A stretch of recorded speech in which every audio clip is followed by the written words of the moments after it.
Nedaří se ty první třetiny, ty nástupy do utkání, jak se na to podívat?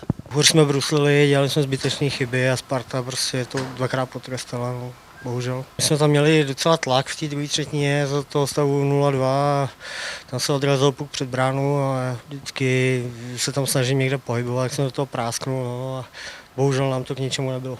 Vůbec jsme nestíhali, oni hráli jednoduše, dávali to ven o mantinely a chodili do přečíslení, no, a my jsme prostě dělali to, co oni chtěli, aby jsme dělali, a tím pádem z toho vyplynulo takovýhle zápas. Ne?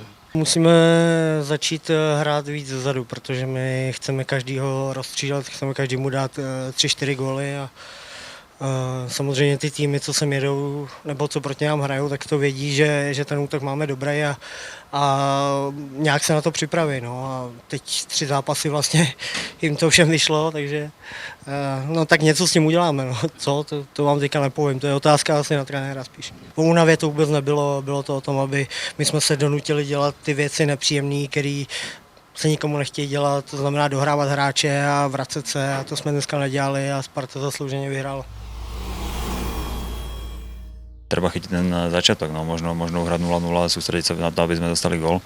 Lebo ja hovorím, no oni sa začali točiť a tam boli proste stále non-stop voľný hráč pred branou a to by sa nemalo stávať. 5 gólov je 5 gólov, že to je proste veľa.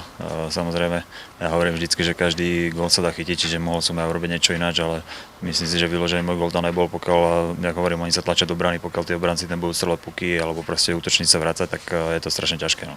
Proč Sparta si hrála vlastne, co chtěla? Jednoznačne pohyb, tak za prvé je vidieť, že im sa darí, že sú hore proste, že si veria, čiže si dovolia ďaleko viac, dajme tomu jak v novembri. Ale to bol ich pohyb a vlastne my sme nedokázali ten pohyb vyrovnať. Jednoznačne v tom pohybe boli lepší.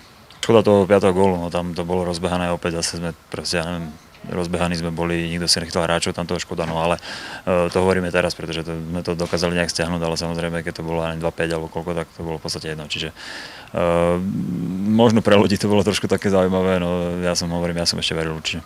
Tie rozdiely sú tam minimálne, jak človek môže vybehnúť hore, tak môže padnúť aj dole a to rozhodne nechceme, čiže treba sa vrátiť na tú víťaznú voľnu v ďalšom zápase určite.